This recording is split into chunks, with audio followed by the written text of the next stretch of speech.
Hello and welcome to the Indiana Lawyer Podcast, your source for news in Hoosier law, brought to you by Taft. I'm Alexa Shrake, Indiana Lawyer reporter, and your host for this week. As always, I'm here in our Monument Circle studio with managing editor Daniel Carson and reporter Maura Johnson to give you the rundown on the latest legal news. Plus, I chat with IndyBar Hispanic Lawyers Division Chair Briceida Ortega about an upcoming CLE. So let's get started. Today is Wednesday, May 1st, 2024, and these are your headlines. To start, Maura, you have news on another media request to allow cameras in the courtroom for the Delphi double murder case.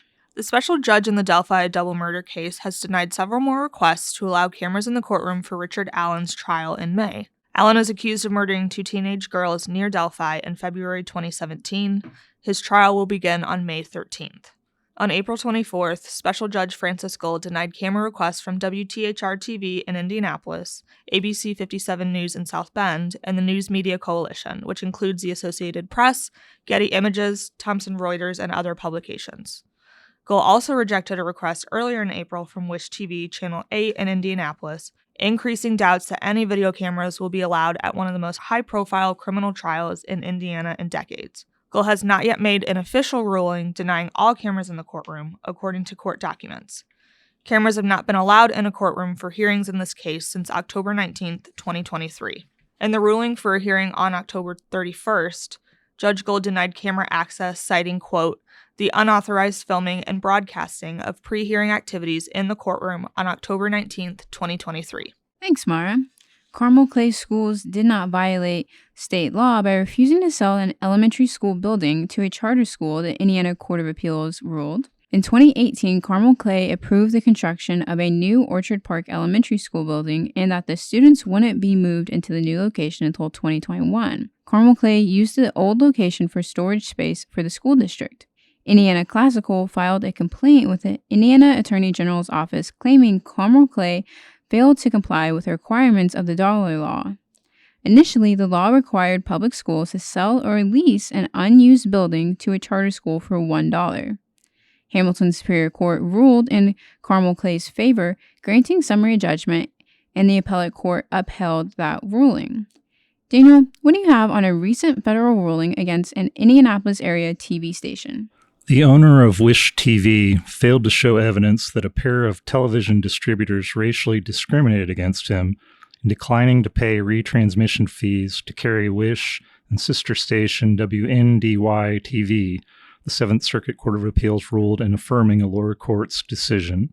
The court ruled that when Dish and DirecTV Network declined to pay broadcast fees to Circle City Broadcasting for rights to carry the company's two Indianapolis-based television stations, that decision did not reflect discrimination against Circle City's majority owner, DeJuan McCoy, a black man, or the company itself. For their part, Dish and DirecTV presented clear evidence of a race-neutral reason for their contractual negotiating decisions, Circle City's lack of bargaining power, the Seventh Circuit Court ruled.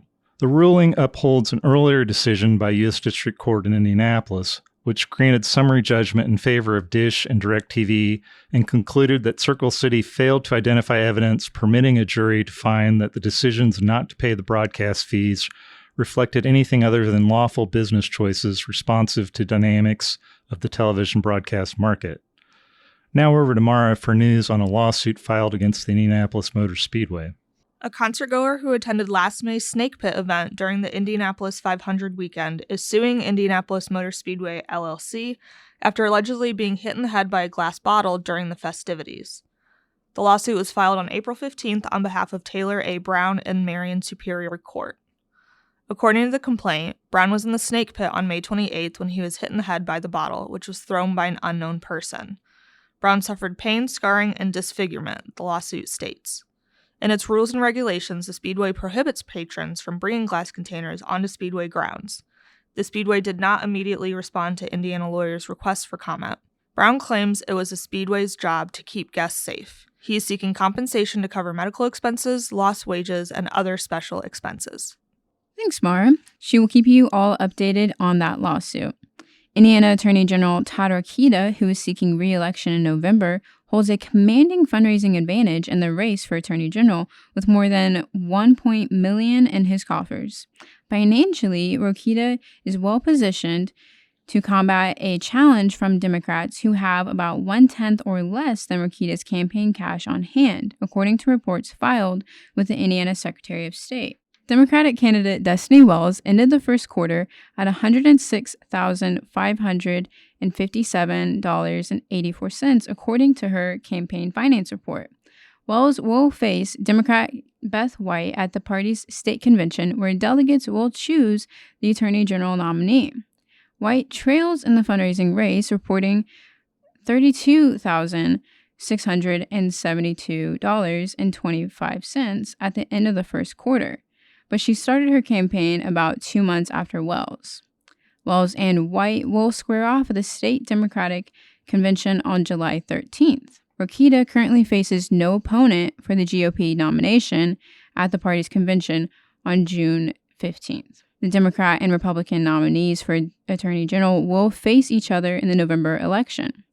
Now, traveling to Delaware County, what news do you have for us there, Daniel? A Muncie woman faces 32 years in prison after being sentenced in Delaware Circuit Court for dealing in a controlled substance resulting in death. Indiana Lawyer reported in March that Kimberly Twigg, 30, had pleaded guilty to the charge. Twigg had admitted that after she watched the victim die of the drugs she sold him, she continued to sell drugs for 9 months until her arrest. In January 2022, police were called to a home on Yale Avenue for a report of an overdose. There, they found Robert Zachariah Combs York dead. His family told investigators Twigg was at the scene when York died. They said Twigg was a drug user and may have been involved in his death. A witness informed police that Twigg told him what happened, saying she and York were together on the night of his death. While at her residence, York reportedly asked Twigg if he could buy heroin from her, which he ingested nasally. At some point, Twigg went to take a shower and heard York gasping. When she called and he did not answer, she found him overdosing, authorities said. Twigg was taken into custody, where she eventually admitted to investigators that York asked for heroin and she sold it to him for $2. She said the heroin was bought from someone in Ohio. The U.S. District Court for the Northern District of Indiana is welcoming its new magistrate judge, Scott Frankel. Frankel was selected out of a pool of 30 applicants to replace current magistrate judge Michael Gotch on the bench. Gotch is set to retire in August of this year after serving in the position since 2016. Frankel graduated from Oberlin College in 1981 and the Ohio State University Moritz College of Law in 1985. His career includes litigation experience in both criminal and civil matters, serving as a Cook County public defender, a partner at Frankel & Cohen, and law clerking in the U.S. District Court for Ohio Southern, among other positions. Frankel's appointment is effective upon completion of required IRS and FBI background investigations. And finally, to wrap up this week's headlines, Daniel, tell us what you're working on for our next print issue. I'll be taking a look at the Biden administration's PFAS roadmap to reduce the amount of toxic substances and a new EPA final rule that designates 2 widely used PFAS chemicals as hazardous substances under the Comprehensive Environmental Response, Compensation, and Liability Act, also known as Superfund, and is designed to ensure that polluters pay to clean up their contamination and reduce contamination in drinking water. You can read all about it in Indiana Lawyer's May 8th issue. Okay, that'll do for this week's headlines. As always, if you want more legal news, check us out at theindianalawyer.com. Stick around after our sponsor break to hear my interview with Briceida Ortega.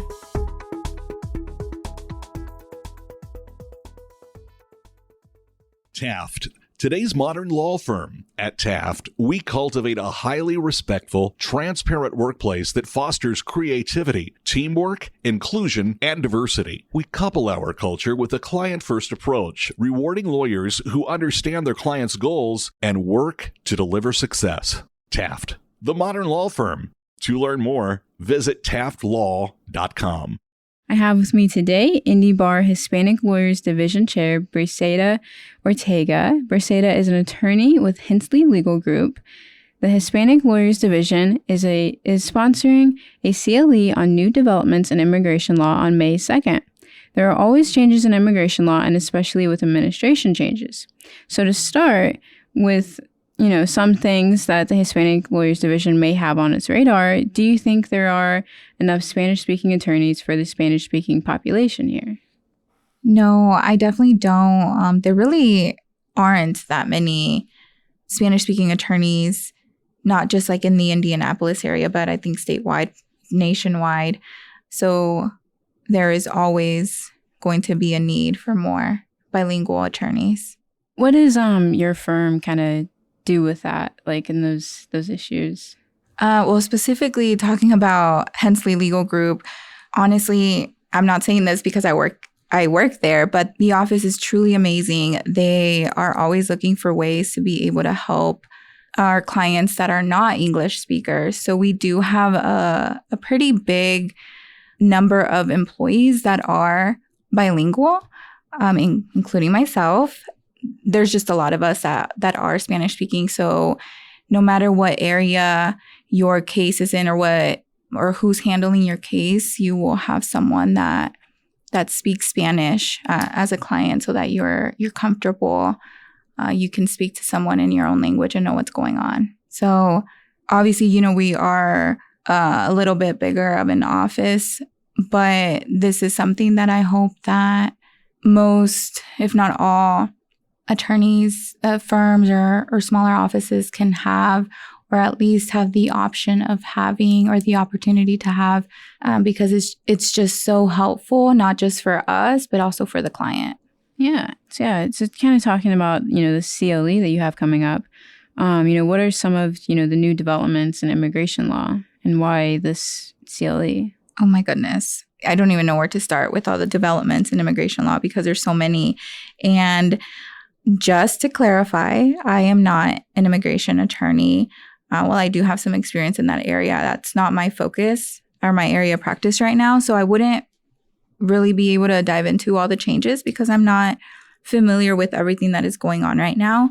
But our CLE on May 2nd is going to focus on, well, one, the immigration court that is or should be coming to Indianapolis. There isn't a lot of information out there, so there's no exact date. We don't really know much about it except that we're supposed to be getting an immigration court sometime in the near future. So this is something that has been said for a few years now, and it's been getting pushed out. So I really don't know when it's supposed to be here, but the CLE is in a way meant to prepare the attorneys in the area that already practice immigration, but also those that don't, so that they can get some more information from seasoned attorneys, the other attorneys that are experienced in immigration, and let's say it's younger attorneys or students that are interested in going into the immigration area, just what they can expect, a generalized breakdown of things that you can do with the immigration court or ways that you can help out our clients. But more importantly, we hope that it will provide a source or several resources for those that are not in the area and are needing help to get into this area. Yeah. And this is also sponsored with the Young Lawyers Division, right? Yeah. So this is a joint CLE with the Hispanic Lawyers Division and the Young Lawyers Division of IndyBar.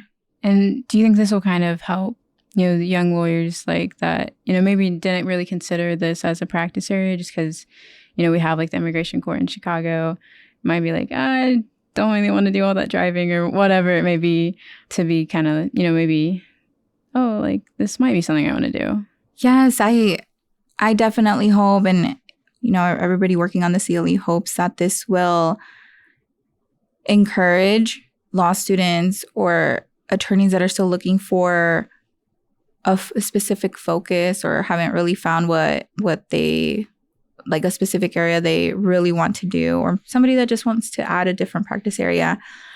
We hope that this will encourage them to learn more and to reach out to, like I said, those experienced attorneys that can kind of help guide them. I know you said you don't currently practice immigration law. Did you used to? I did. What was that like for you? The best way to put it, I would say, is that it was a challenge every day, and it was something new every day. It's one of those practice areas where it could seem like a very simple thing, but this is somebody's life in this country. So it's one of those extremely fast-paced areas of law where you're always on, because emergencies happen in the middle of the night.